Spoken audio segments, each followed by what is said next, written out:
Bonjour les amis, donc ce vendredi 13 octobre, à 11 heures du matin, un homme qui a le profil d'un électeur de Mélenchon, 20 ans, musulman, pas né en France, la nationalité française, donc comme 70% de ses coreligionnaires votent Mélenchon, il est peut-être un électeur de Mélenchon.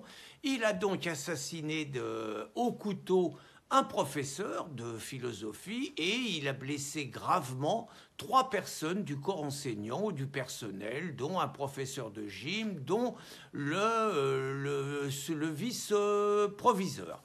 Donc, on pourrait penser que suite à un crime comme ça, il aurait pu y avoir des réactions de masse comme il a pu y avoir à Charlie Hebdo, que les gens seraient sortis avec «Je suis Dominique». Alors certes, Macron, Darmanin et Attal sont venus. Ils sont venus pour dire qu'ils sont bouleversés. On aurait pu attendre un effet d'annonce spectaculaire. Je sais pas, par exemple, nous devons changer la loi et pouvoir expulser plus facilement les gens qui devraient être expulsés et qui ne le sont jamais.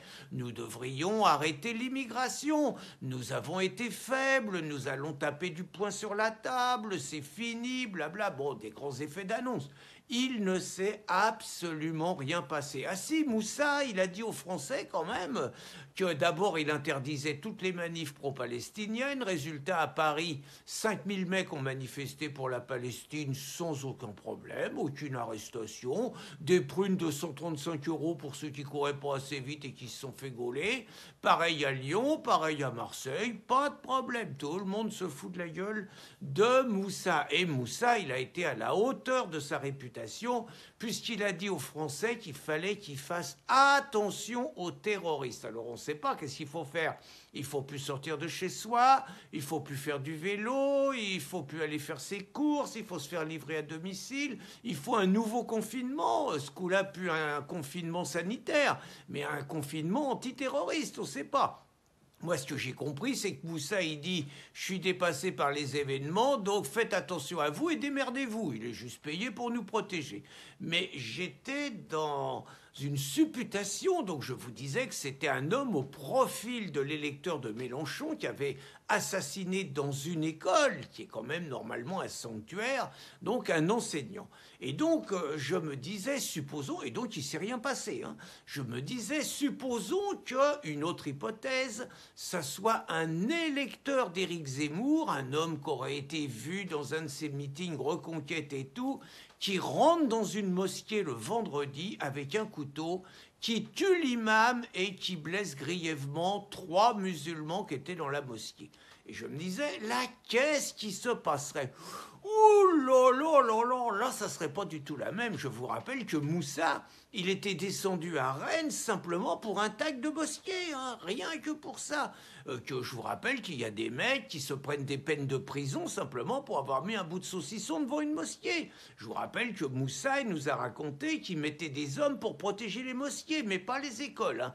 Donc là, qu'est-ce qui se passerait? Oh ben là, ça serait... Éric Zemmour serait accusé, exactement comme Renaud Camus l'a été sur l'affaire de Christchurch. Éric Zemmour serait accusé d'avoir armé le bras de l'assassin. Je vous fais remarquer qu'on ne dit jamais que c'est le Coran qui a armé le bras des assassins musulmans. Là donc on dirait qu'Éric Zemmour, c'est lui qui a armé le bras des assassins. Vous auriez tous les antiracistes, Plenel évidemment, vous auriez Sopo, vous auriez les ozos de la LDH, je ne sais plus qui c'est le cadre de la LDH, depuis qu'il n'y a plus Tubiana, on ne sait plus, vous auriez Mario Stasi, c'est le mec de la LICRA, ils seraient tous sur les plateaux de télévision en disant que les mots tuent, qu'Éric Zemmour, il a semé la haine, qu'il est coupable de l'assassinat du pauvre imam qui était modéré, qui était un imam de la République. Vous auriez naturellement Mélenchon qui dirait « Vous voyez, je vous l'avais bien dit », puis qui ferait oublier un peu toutes ces légères bavures sur les histoires Hamas-Israël. Donc, tout le monde se déchaînerait. Vous auriez forcément le zozo de service qui dirait qu'il faut dissoudre Reconquête. C'est sûr, on irait. Reconquête, il a semé la haine. Et vous pouvez être sûr que de l'extrême gauche au Rassemblement national compris, parce que ça ferait un rival de moins pour les européennes, tout le monde dirait qu'il faut dissoudre Reconquête et tout le monde dirait de sa pierre lancée à Éric Zemmour et à ses amis. Mais il n'y aurait pas que ça. Là, je vous disais qu'il n'y a pas eu de réaction. Là, vous auriez une manifestation massive sur le thème « Le fascisme ne passera pas, le racisme ne passera pas », comme ils avaient fait à Bayonne. Rappelez-vous, à Bayonne, en novembre 2019, un homme un peu dérangé, Claude Cinquet, qui avait 84 ans, était venu l'après-midi à 15 h avec une arme et il avait tiré sur 2 malheureux musulmans qui sortaient de la mosquée et qui n'avaient pas fait de mal à personne, quoi, voilà. Donc il les avait blessés simplement. Ça avait été le prétexte, naturellement, à une grande campagne contre l'islamophobie.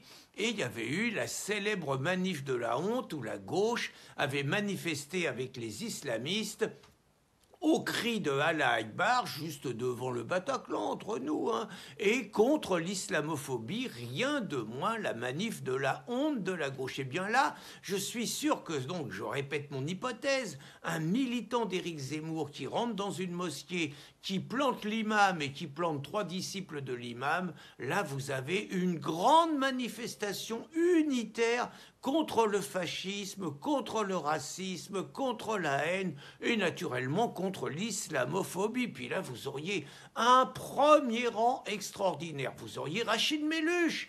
Rachid Méluche, évidemment, en première ligne avec Choupinet. Je suis sûr que Choupinet, Borne, les ministres descendent, là, comme Mitterrand avait fait pour Carpentras, grosse manipulation, parenthèse.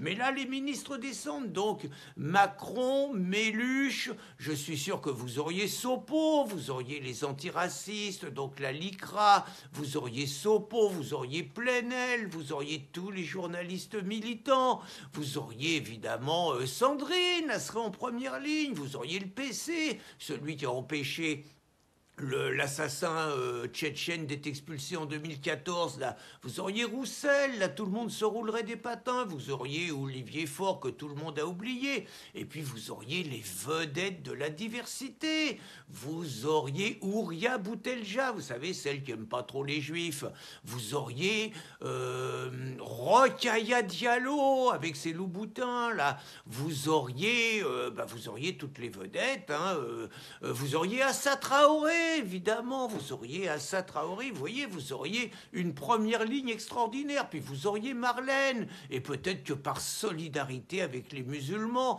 vous auriez peut-être Raquel aussi, et puis Clémentine Autain, et puis les féministes, et puis elles seraient toutes voilées, vous voyez, en solidarité avec les musulmans, on aurait un truc énorme, mais ça serait si c'était un mec à Zemmour qui avait tué un imam, là c'est un mec à Mélenchon qui a tué un professeur, tout le monde s'en fout.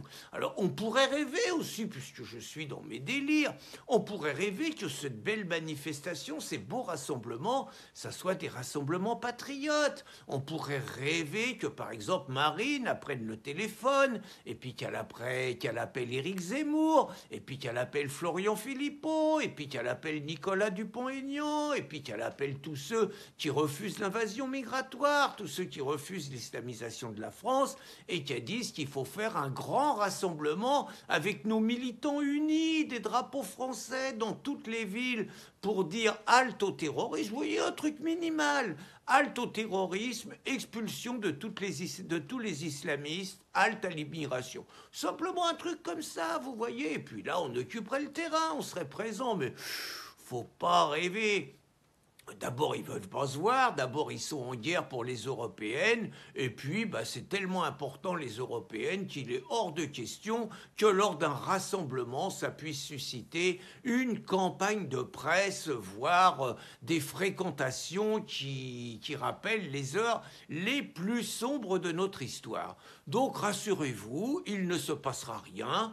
Tout y va continuer comme ça. Il y a 3 ans, c'était Samuel Paty, il ne s'est rien passé. 3 ans plus tard, c'est donc Dominique Bernard, il ne va pas se passer grand-chose. Et donc, on va attendre tranquillement le prochain égorgement islamiste. Bonne journée, les amis.